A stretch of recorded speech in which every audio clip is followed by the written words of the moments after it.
le vamos a dar de color rosado.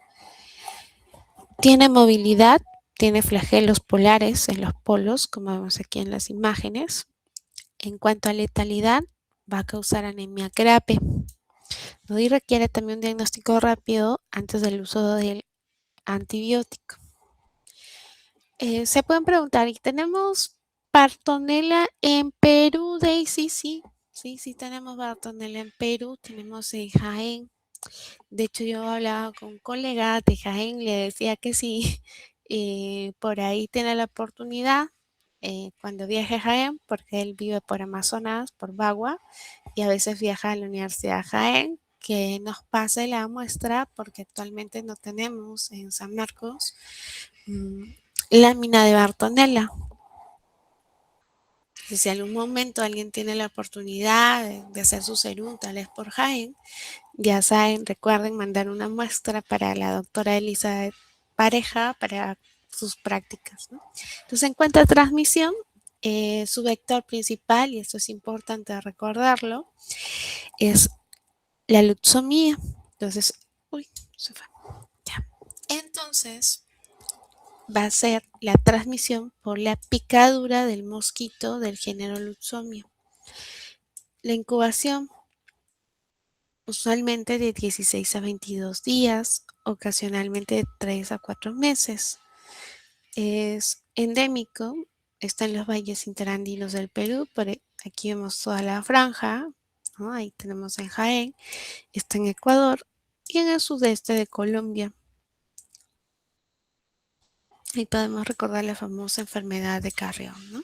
Entonces, el agente patógeno, la Bartonella bacilliformis, es una bacteria de alta prioridad nacional, responsable de la fiebre de Orella, la fase hemática, y la verruga peruana, la fase eruptiva.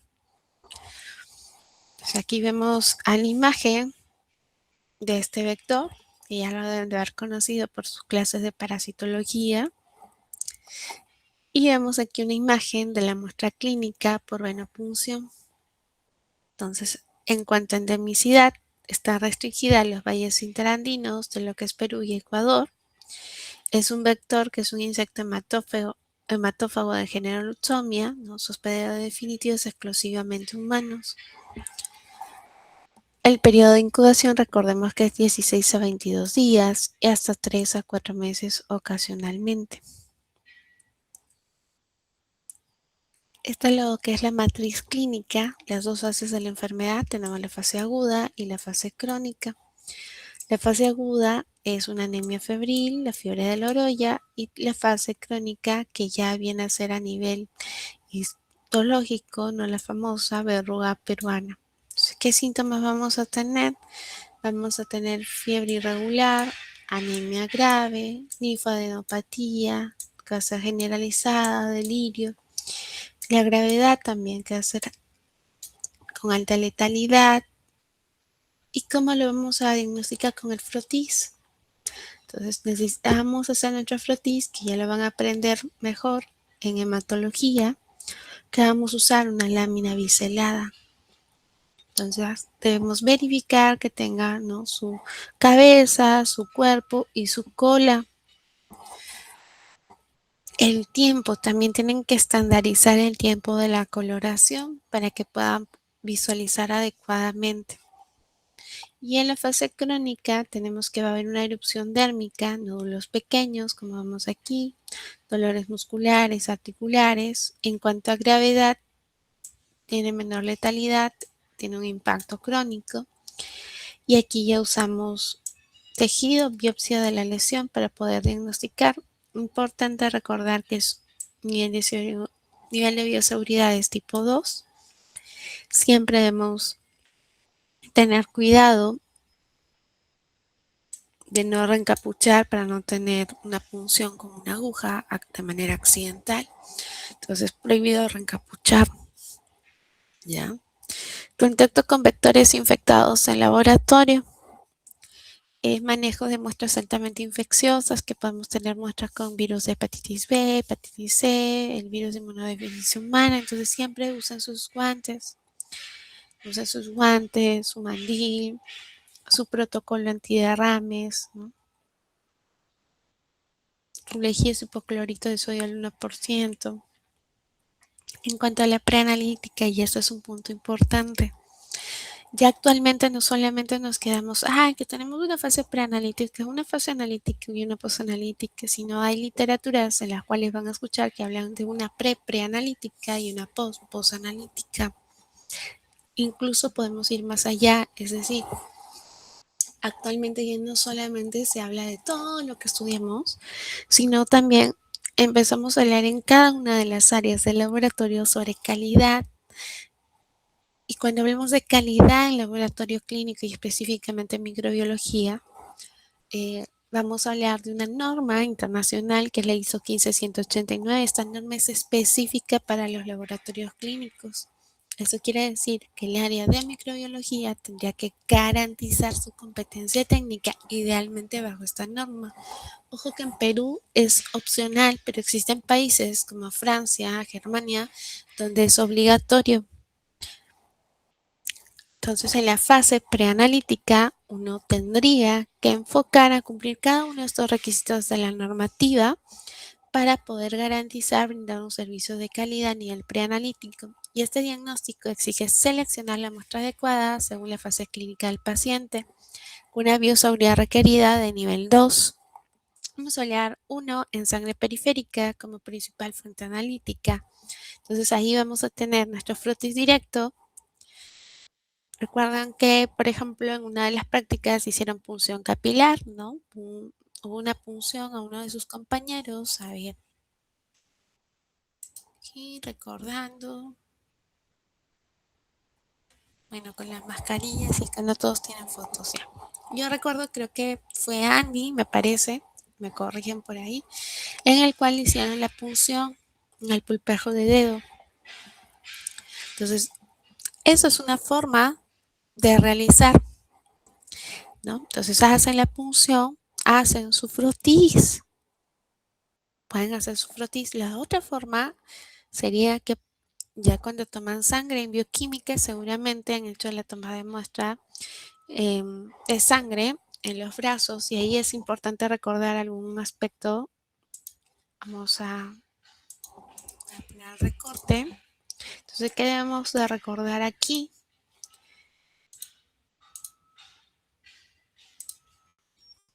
Nosotros tenemos el brazo, ¿no? Digamos que es la zona de antebrazo. Entonces, en esta zona vamos a tener venas. ¿Cuáles son las que nos importan a nosotros? Las medianas. Entonces tenemos uno que va a estar en la base, la basílica, al medio las medianas. Generalmente la mayoría tiene una forma de M o una forma de H, y tenemos la cefálica. Entonces, ¿quién vamos a tomar primero? Las medianas. ¿Quién en segundo lugar? La cefálica. Y último lugar, vamos a escoger la basílica. ¿Por qué? Porque es la que está más cercana a los nervios, está más cercana a las arterias. Podríamos tener alguna punción accidental. Entonces, podemos hacer nuestro frotis directo, nuestro cultivo, mediante la toma de muestra de sangre, en tubo ya sea de DTA. ¿De qué color va a ser el tubo de DTA? De color lila. Importante que recuerden los colores. Citrato, ¿qué color es el de citrato? Celeste. ¿Ya? ¿De qué color es la heparina? Verde. ¿Ya? Verde. Entonces, una vez que pueden usar cualquiera de esos tubos, hacer su inoculación inmediata en el medio bifásico. Van a tener un medio que va a ser bifásico, es decir, va a tener una parte líquida y una parte sólida. Por eso se le conoce como bifásico. ¿Ya? Se imagina la botella así. Se va a tener líquido y sólido. Generalmente se embotella. ¿Ya? Luego tenemos lo que son los tejidos, la fase crónica, ya biopsias. Deben estar recolectadas en un recipiente estéril para cultivo microbiológico, era un diagnóstico histopatológico, una biopsia. Recuerden que todo lo que es para histología, ¿cómo va a estar en formol? O sea, en histoquímica siempre vamos a hablar de formol al 10%. Pero en cultivos yo no puedo usar una muestra que tenga formol. No me va a servir. para cultivos, ojo, mucho cuidado, solo este tipo de muestras lo usamos para histopatología, histoquímica, inmunohistoquímica. Entonces, el líquido cefalorraquídeo también puede ser una muestra con una extracción de punción lumbar, ¿no? Más o menos estamos hablando de un ml a 3 ml. Es exclusiva para sospechas de neurobartonelosis. Es un procedimiento médico. Y estas muestras, que cada vez que tengan ustedes una muestra del SR es valiosa. Y ahí hay que tener mucho cuidado. ¿En qué sentido? Porque ya sea que les llegue para bioquímica o para microbiología, cuando hablamos de un líquido cefalorraquídeo, pues uno primero hay que revisar. A veces pasa mucho y es muy común que los médicos quieran una cosa, que admisión facture otra cosa y al laboratorio le lleva otro pedido. Al final el médico se lava la mano, admisión también se quiere lavar la mano y quieren culpar al laboratorio. Entonces ustedes siempre tienen que verificar que lo que dice en la hoja, que lo que ha marcado el médico coincida con lo que hayan facturado y hayan ingresado. Si algo no coincide, ya detectan el error, no procesen, no gastan todavía esa muestra, comuníquense y solucionen antes de, porque al final quien se perjudica es el paciente. Y cuando ya no hay ese líquido, van a volver a puncionarle y es un procedimiento doloroso. ¿Ya? Le duele al paciente. Se pónganselo en los zapatos del paciente. Si el médico no lo hace, háganlo ustedes. Sean diferentes. Y cuando te llega una muestra y el médico te quiere pedir como 7 pruebas, porque les va a pasar que él le va a llenar el papel de todas las pruebas, porque no todos tienen criterio, ustedes sí ténganlo, sean diferentes. Entonces se comunican con el médico y le explican, porque muchas veces en los procedimientos el médico va a querer un gen expert de ahí. Puede pasar una prueba de biología molecular, un PCR, un genotype, un M10, el equipo que tenga, ¿no? Porque esos son los nombres de los equipos. En realidad lo que el doctor quiere es una prueba, ya sea por PCR, es decir, biología molecular. Entonces, ¿qué va a suceder? Que hay que priorizar, que es lo primero. No siempre te va a alcanzar para todo. Conclusión, ¿a qué voy con esto? Que tienen que comunicarse, tiene que haber una comunicación muy estrecha de misión médico y ustedes. Si detectan algo que está mal, y por lo general somos nosotros quienes nos damos cuenta, pues inmediatamente comunicar y dejar todo trazable. Es decir, si yo ya me comuniqué y tengo un sistema donde puedo colocar, lo coloco. Coloco con hora, nombre de médico que me respondió. ¿Por qué? Porque se pueden lavar las manos. ¿A qué hora lo llamé? Eso es transferir responsabilidad. Eso también es cuidarse uno mismo. Y si tienes el correo, pues mandas un correo y lo formalizas. Se coordinó vía telefónica, se coordinó tal forma o presencialmente y todo lo dejas anotado. Lastimosamente puede haber algunas veces que ciertas condiciones pueden llevar a un tema legal. Muchas veces esto no se cuenta o no se comunica en la práctica.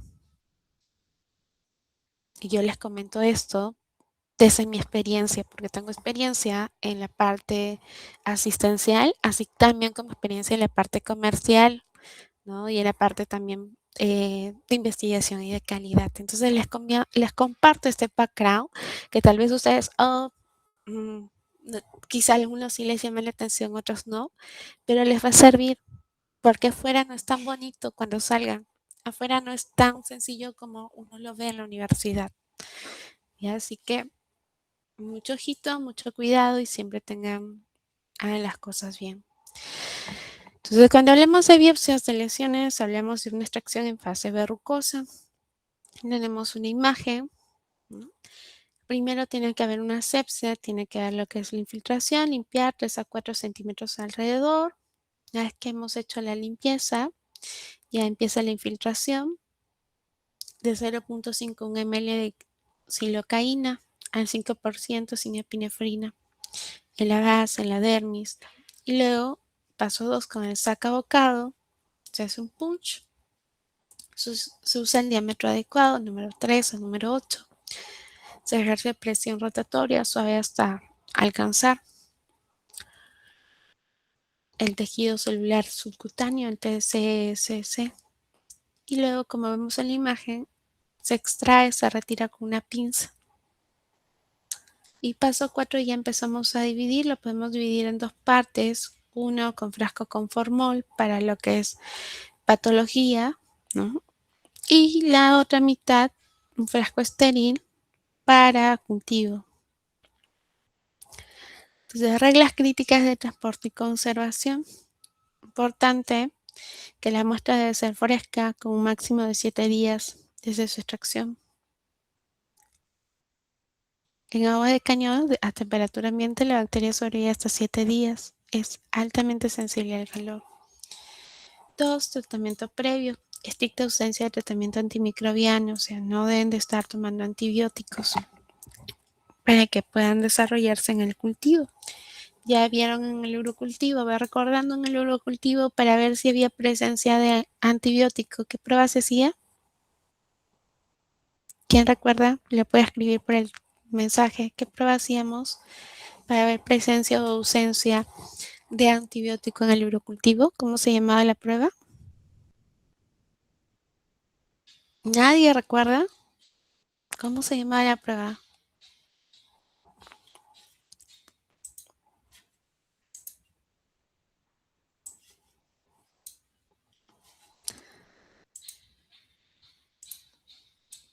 Nosotros podíamos tener nuestra placa, bueno, no me sale tan bien, y colocábamos un filtro no embebido en esta placa. ¿De qué era? ¿De Müller? Müller Hinton. ¿Con qué cepa? ¿Qué cepa usábamos? Chicos, no voy a contar su... ¿Bacilos subtilis?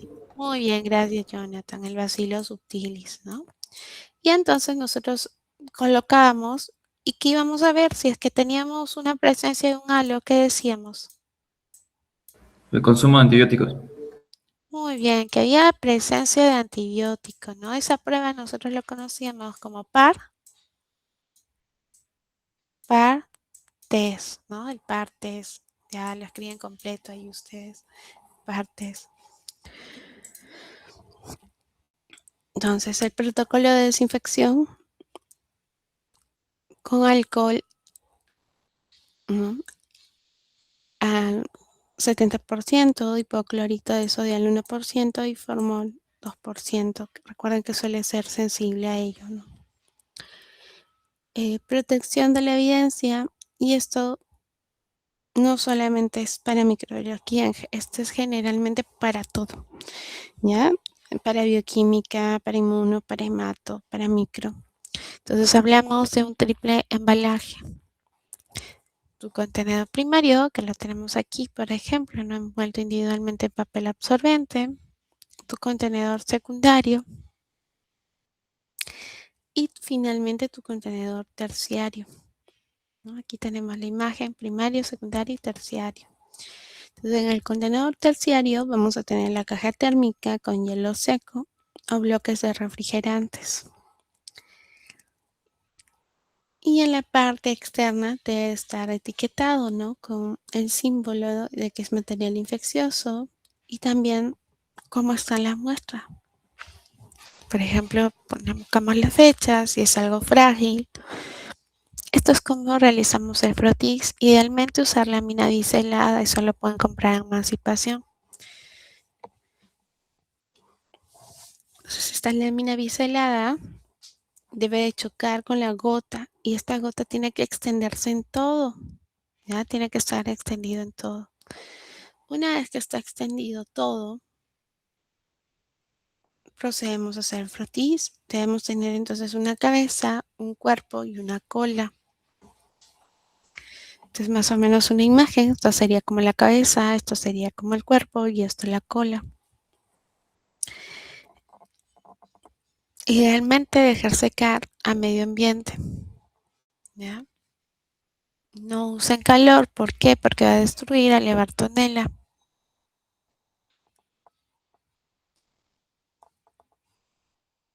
3. Vamos a usar metanol puro. Se va a fijar con metanol puro, sobre toda la lámina, de 3 a 4 segundos. Eliminamos inmediatamente el alcohol y dejamos evaporar.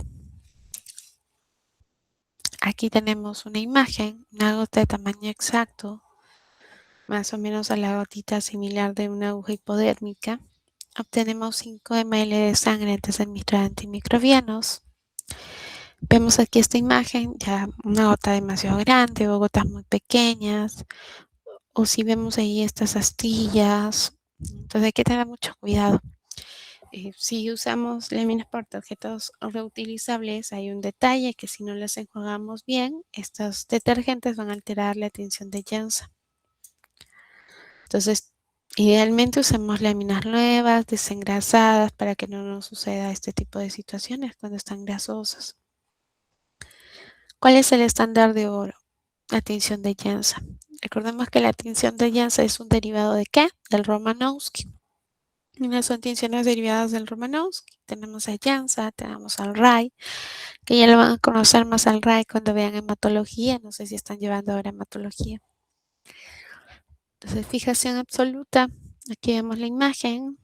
Colocamos, el fratizo debe estar completamente seco. Fijar en metanol por 3 segundos. Luego preparamos la dilución inmediatamente antes de colorear. Filtramos en papel filtro. Y sobre la varilla de vidrio dejamos unos 15 minutos de 1 a 10. Y el colorante se aplica sobre la cara superior.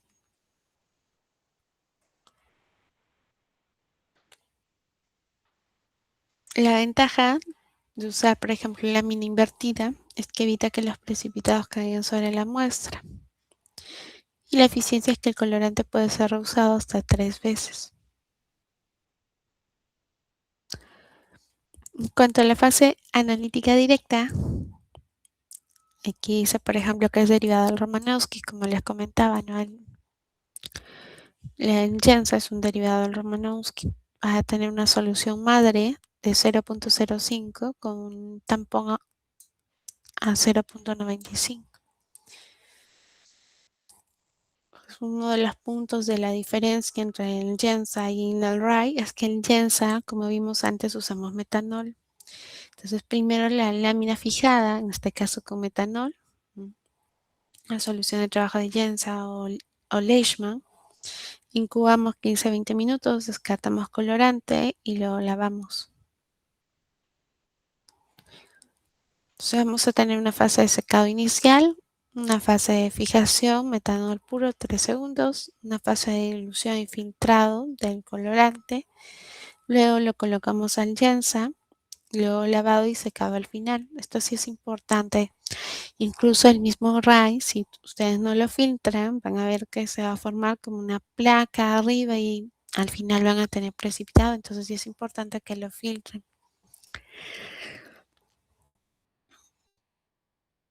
La matriz morfológica y la afinidad. Se van a tener formas basilares como ven aquí. También va a haber formas cocoides. ¿Cuándo van a tener formas basilares? En la fase agudemática, sobre todo en cultivos jóvenes, van a ser alargados, altamente móviles. Y las formas cocoides, que son bastante grandes, ¿no? Predominan al final de la fase aguda y en la fase intercalar. Están presentes en cultivos viejos. Tinción de gran, entonces, van a ser gran negativos, rosa pálido. La tinción Romanowski, como Reich, Leishman, Jansa, puede tener alta afinidad y nitidez. Esta es otra imagen. Aquí podemos ver, tenemos formas. Entonces vamos a tener que es un parásito intracelular, o sea, lo podemos ver dentro de, como estas imágenes, dentro del eritrocito. Estos son los eritrocitos, ¿no? La característica de los eritrocitos es que son bicóncavos, por eso es que ven esa luz dentro de. Este es un neutrófilo. El neutrófilo pueden ver 1, 2, 3, 4, ¿no? O sea, va a tener lóbulos, puede tener hasta 5 lóbulos.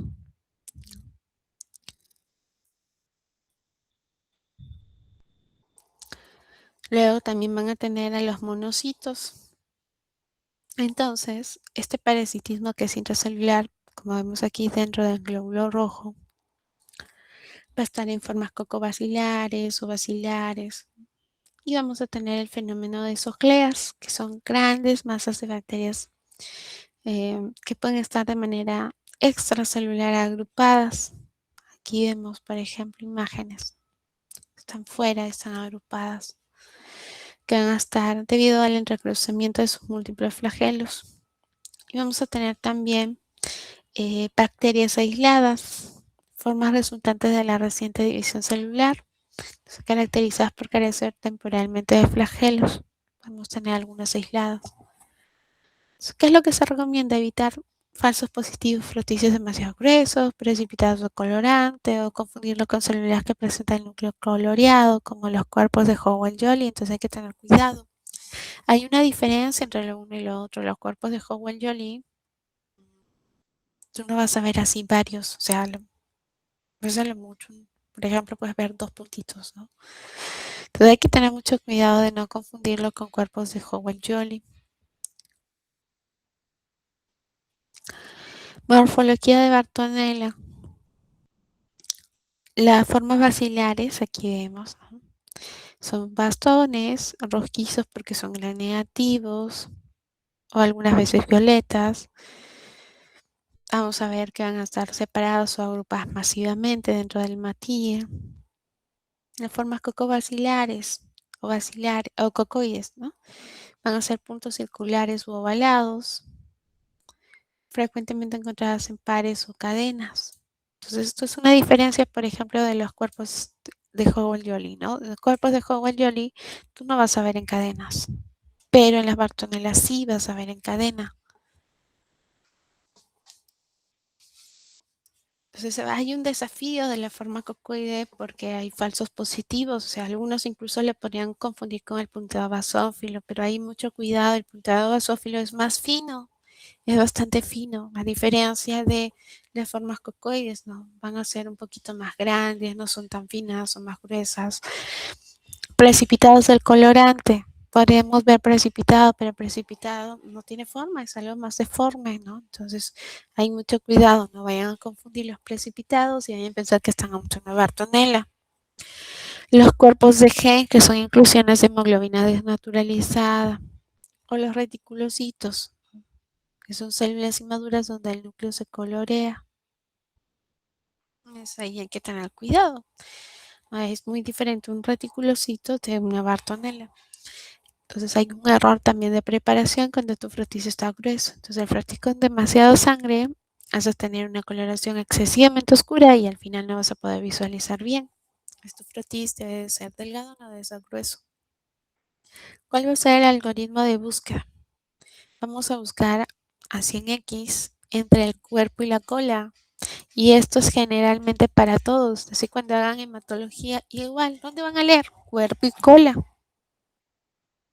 Hay todas las malformaciones, inclusiones y todo lo debido a hematías, leucocitos, lo van a ver en cuerpo y cola. Su conteo de plaquetas en cuerpo y cola, igual para hematología. Entonces hay un algoritmo de conteo. Se cuenta 100 hematíes, o sea, tú tendrías que contar 100 de estos hematíes, ¿ya? 100. Entonces, si tú en tu campo acá tienes 3, 6, 9, 10, 11, 12, 13. Digamos que en un promedio en los campos tienes 10, pues tendrías que contar 10 campos. Si tú coges campos en los cuales tienes en promedio 20 matíes, entonces solo te tocará contar 5 campos, porque sabes que estás con campos de 20 matíes. Entonces, sí, mayor al 50% de infectados, no se lee 50 campos. Si es menor al 50% de infectados, se lee 100 campos. Y si es menor al 5% de infectados, pues te toca leer toda la lámina.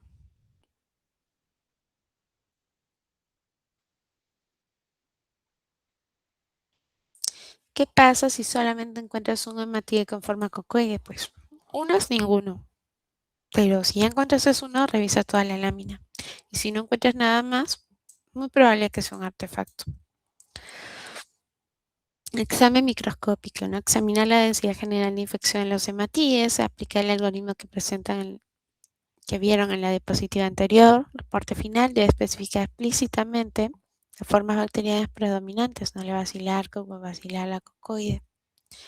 Hay una confirmación definitiva, un aislamiento por cultivo. Hay requisitos previos de la muestra: sangre extraída hace menos de 7 días, la extraída antes de iniciar tratamiento antibiótico y medios específicos, ¿no? Incubación de 28 a 29 grados centígrados. Van a tener placas como Agar Columbia con sangre de carnero al 10% o medios bifásicos. Aquí vemos, por ejemplo, ¿no? Generalmente son en vidrio. Entonces va a haber una fase sólida, que es el Agar Columbia y el extracto levadura, y la fase líquida, que hace con RPMI y con suero.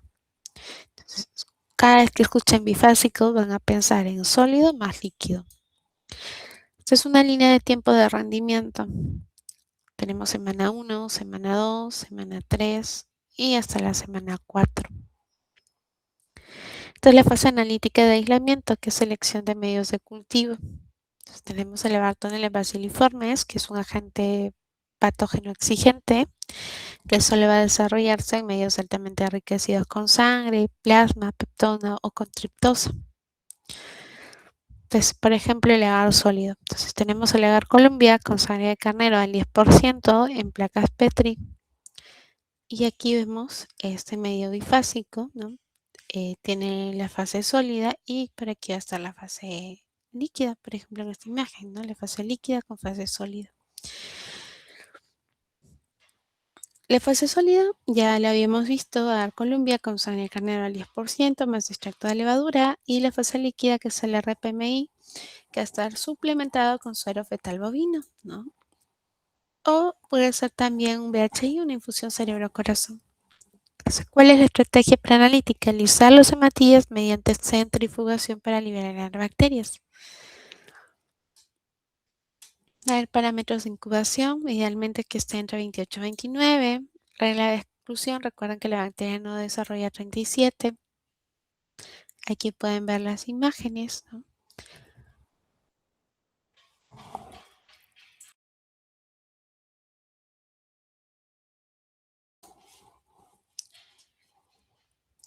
Esto es la identificación fenotípica. Hay criterios de validación de colonias. Aquí vemos colonias pequeñas. Entonces, la característica en la fase sólida es que las colonias sean pequeñas, puntiformes, borde entero, que estén fuertemente adheridas a la superficie del agar, tienen un perfil hemolítico. Y este perfil hemolítico es que no te van a ocasionar hemólisis en el agar sangre. Entonces vamos a decir que va a ocasionar una gamma hemólisis. ¿Por qué gamma hemólisis? Porque va a haber ausencia de hemólisis. En cuanto a la fase líquida, aquí podemos ver, vamos a tener presencia de témpanos. Se va a ver desarrollo en la superficie o en la parte líquida. Entonces, se va a formar grumos semejantes a témpanos. Y en la movilidad, en medio gel de fase, se observa desarrollo debajo de la superficie. Tenemos una síntesis de flujo diagnóstico de laboratorio. Entonces, hay un abordaje integral de la Bartonella bacilliformes, que exige la combinación del diagnóstico, ¿no? La parte de extracción y viabilidad, que ya la habíamos visto, por ejemplo, en nuestro tubo de ETA, nuestro frotis con lámina biselada, lo vamos a visualizar así en X. En cuanto a aislamiento, incubación de 28 a 29, nunca a 37, usando medios bifásicos. Y en la confirmación fenotípica, ver que las colonias sean puntiformes entre el día 5 máximo hasta 45 días.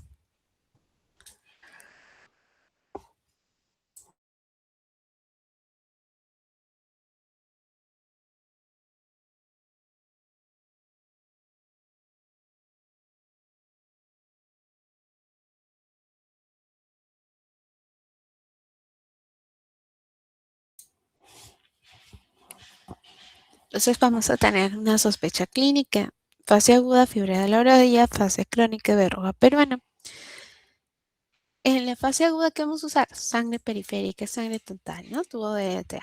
Transporte óptimo en menos 20 a 4 hasta 8 y máximo 5 días, siempre triple embalaje. Método analítico primario, frotis directo, densa, idealmente filtrado, buscar las formas bacilares. Recuerden que también podíamos ver qué formas cocoides, ¿no? Método confirmatorio es el cultivo en agar Columbia, que es medio bifásico entre 28 y 29. Y en la fase crónica, en la verruga peruana, ya la biopsia del tejido con tu sacabocado, ¿no? Un punch número 3 a número 8 en el tejido. Entonces, a nivel bacteriológico debe estar refrigerado, pero para patología la biopsia tiene que estar con formol a temperatura ambiente. Y se va a hacer estudio histopatológico de la lesión dérmica. Si es para cultivo, recuerden que el cultivo es la prueba confirmatoria, tu gol estándar. Entonces ahí sí va a 28-29. Entonces la clave, recuerden que para vencer la enfermedad, sobre todo en estas zonas endémicas, como por ejemplo Jaén, es la sospecha clínica temprana, diagnóstico, tratamiento oportuno y la prevención comunitaria. Igual ahí van a poder revisar la bibliografía. Esta guía es realizada por el doctor Marocho y la licenciada Esther Valencia, ¿no? Entonces ambos realizaron la guía para las prácticas. Y esta es otra guía para prácticas para usar, que es el estudio de Bruselas de Elizabeth Pareja y María Elena. Entonces ahora vamos a ver la Bruselas y la leptospira luego, ¿ya? Antes de empezar con la Bruselas, vamos a dejar unos 10 minutos con tres preguntas. Tres preguntas para que puedan desarrollar. Los voy a dejar por el chat y van a tener unos 10 minutos para desarrollarlas. Todos van a colocar con su nombre y apellido. Tienen que estar con el chat, entonces voy a poder ver los comentarios para su nota de práctica del día de hoy.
Ya les he colocado las tres preguntas y me lo voy a poner por este lado para que lo puedan ver.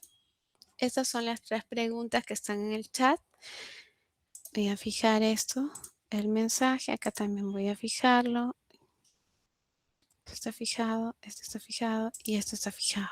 Entonces, estoy fijando los tres mensajes para que ustedes luego puedan colocar sus respuestas. Les voy a dar 10 minutos, entonces 10 y 22, ¿ya? 10 y 22, ya todos deberían de haber colocado sus respuestas por el chat.